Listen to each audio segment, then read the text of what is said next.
India has two faces. The first face, Taj Mahal, yoga, Bollywood, spirituality, colors. This is the face tourists see, shared on Instagram. The second face, caste system, child labor, women's condition, overpopulation, pollution. This is the face those who live there know. If you were born in India, which one would you live with? Answer, probably both. Close your eyes. Now you're going to see the real face of India. If you were born in India, the first question asked would come before your name. What caste are you? Are you Brahmin? Priest class, the top. You're respected, opportunities are yours. Kshatriya, warrior class. You're powerful, you rule. Vaishya, merchant class. You trade, you can become rich. Shudra, laborer class. You serve, you stay at the bottom. Or are you Dalit, untouchable? Then you're nothing, you're outside society. This system is officially illegal. The Constitution bans it. But in reality, it still exists, still powerful, still determining lives. If you were born in India, your caste would be your passport. Finding a job, getting married, where you'd live, even what you'd eat would be determined by your caste. And the worst part? You couldn't change it. The moment you were born, it was your destiny. If you were born in India, you most likely wouldn't marry for love. At 18 to 25 years old, your family would come to you. It's time to get married, they'd say. Even if you said, but I'm not ready yet, they wouldn't listen. What will society say? What will the neighbors think? Time is passing. Then the matchmaking would begin. Your family's acquaintances, relatives' acquaintances. Photos would arrive, biographies, horoscopes would be compared. This girl is suitable for you, they'd say. Or, this boy is from a good family. You'd meet a few times. Maybe you wouldn't meet at all, and a decision would be made by families. For you, India's arranged marriage rate is 90%. Yes, you heard that right, 90%. Is this forced? Not for Hindus. This is practical. This is security. Love comes after marriage, they say, and statistics prove them right. Divorce rates are very low. But is the reason happiness or social pressure? That's a different question. If you were born in India, you probably would never live alone. There's the joint family system, meaning grandma, grandpa, mom, dad, uncles, aunts, cousins, everyone in the same house. 10, 15, 20 people, under one roof, private space, none, your own room, luxury, silence, fantasy. But there's no loneliness either, there's support. If someone gets sick, everyone cares. If someone loses their job, everyone feeds them. If a baby is born, everyone raises it. Is this good? Both yes and no. Yes, because you're never alone. Your family is there. You're safe. No, because you're never free.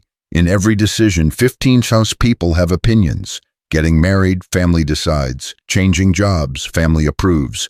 Moving to another city, family permits. In India, there's no I, there's we. You're not an individual, you're part of the family. If you were born in India, you'd be taught two words at a young age, Dharma and Karma. Dharma, your duty, the right path, your life purpose. If you're born Brahmin, your Dharma is knowledge. If Vaishya, commerce. If Shudra, service. If you don't fulfill your Dharma, your life is meaningless. Karma, what you do comes back to you. Do good, good comes. Do bad, bad comes. In this life maybe, in the next life, for sure. Are you poor? You must have done evil in your past life. Are you rich? You were a good person in your past life. Are you suffering?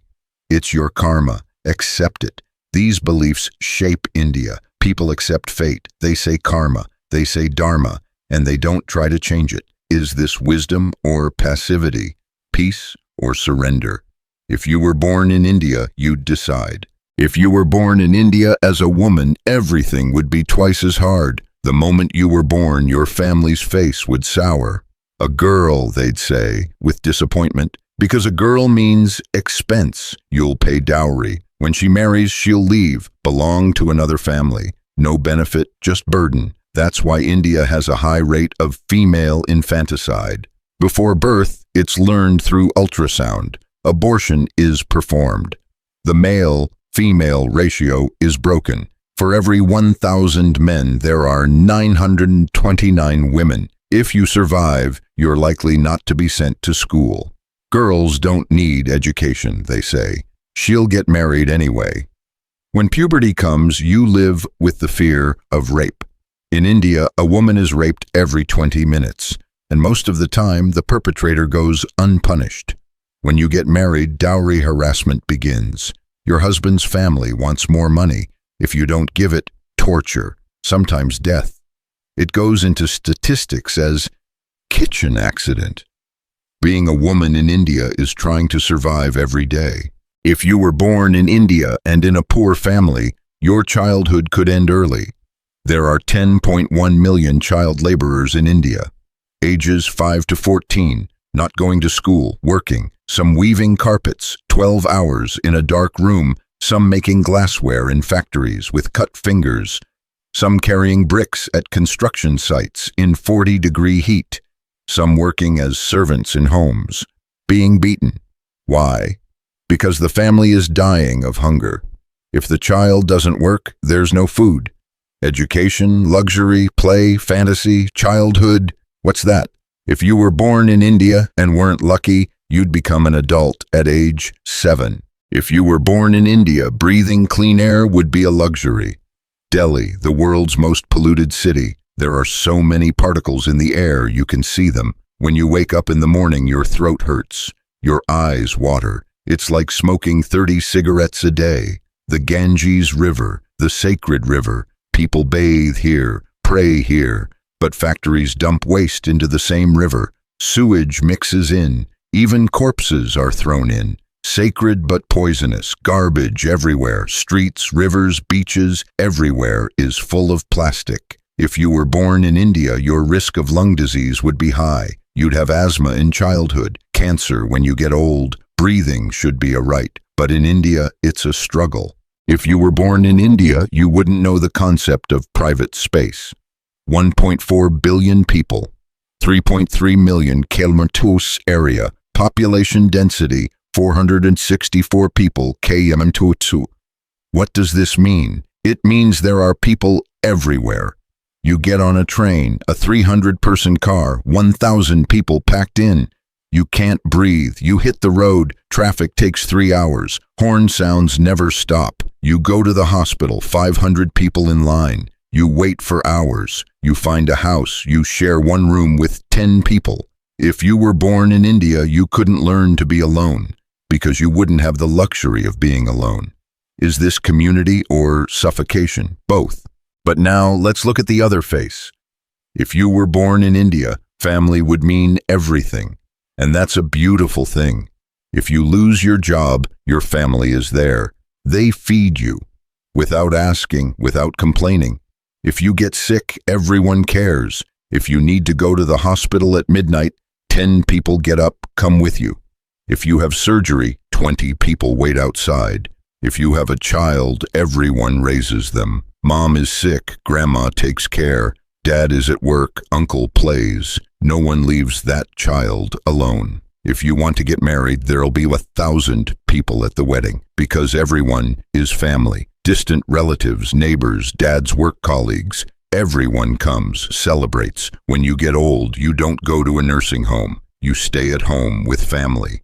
Your children care for you. Your grandchildren play beside you. You're respected. In the West, you retire at 65. You live alone in a house. If your children call once a week, you're lucky. A nursing home awaits at the end. In India, this can't even be imagined. Sending your parents to a nursing home is the greatest sin. Such a person is excluded from society. Is this pressure? Sometimes yes, but it's also a safety net. Economic crisis, unemployment, sickness, you never fall alone. If you were born in India, you wouldn't know the word loneliness. Someone would always be by your side, drinking coffee, eating, crying, laughing. There would always be someone, and this is a treasure the West has lost. If you were born in India, you'd live in one of the world's oldest civilizations.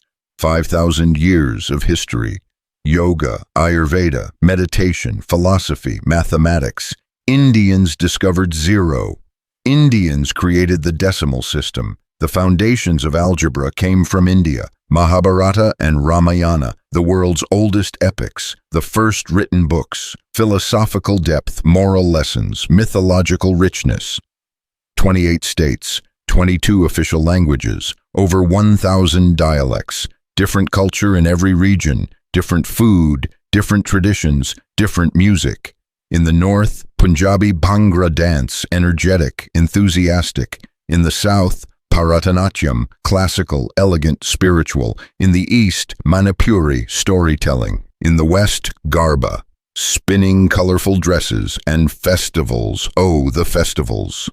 Holi, Color Festival. In March, everyone goes out to the streets, throws colored powder at each other. Stranger or familiar doesn't matter. Old or young doesn't matter. Everyone becomes one, covered in colors, and laughs a lot. Diwali, Festival of Lights. In November, every house is decorated with candles. Fireworks explode, families come together, sweets are eaten, gifts are given. The day evil is defeated, light wins. Navratri, 9-night dance festival. In Gujarat, 50,000 people dance in the same square, synchronized, in traditional clothes until morning. Durga Puja. In Kolkata, magnificent statues are made for Goddess Durga. Lasts 10 days. Streets turn into festival grounds, a different festival in each state, a new celebration each month. If you were born in India, every day would be color, would be music, would be dance. Life was a ritual, and that was beautiful. If you were born in India and were lucky, you'd be in the middle of a tech revolution. Bangalore, India's Silicon Valley. Google's CEO is Indian, Sundar Pichai. Microsoft's CEO is Indian, Satya Nadella. Adobe's CEO is Indian, Shantanu Narayan. Coincidence? No. India is training software engineers for the world. India is the world's largest software exporter, $200 billion annually. Apps everywhere in the world are written by Indian engineers. Startup culture is exploding. Flipkart, $16 billion valuation. Paytm, $16 billion. Ola, $6 billion. Bijou's, $22 billion. Unicorn companies are multiplying. 25-year-old entrepreneurs become billionaires at 30. And the best part? Social mobility. A child is born in a poor village, learns coding at an internet cafe, learns Python, Java from YouTube, free. Takes the IIT exam, one of the world's hardest exams. 2% acceptance rate, harder than MIT. Passes, studies at IIT Bombay, 4 years, graduates. Google hires him, $150,000 starting salary. Moves to San Francisco, 10 years later starts his own startup, gets venture capital, company grows, becomes a unicorn. This story isn't exceptional. Thousands of Indians rise like this every year. This is India's new face. Technology, innovation, future, old India. Caste, tradition, slow change. New India, technology, startups, rapid rise. Both exist together, contradicting, but existing. If you were born in India and were talented, knew math, learned coding, you could change your life.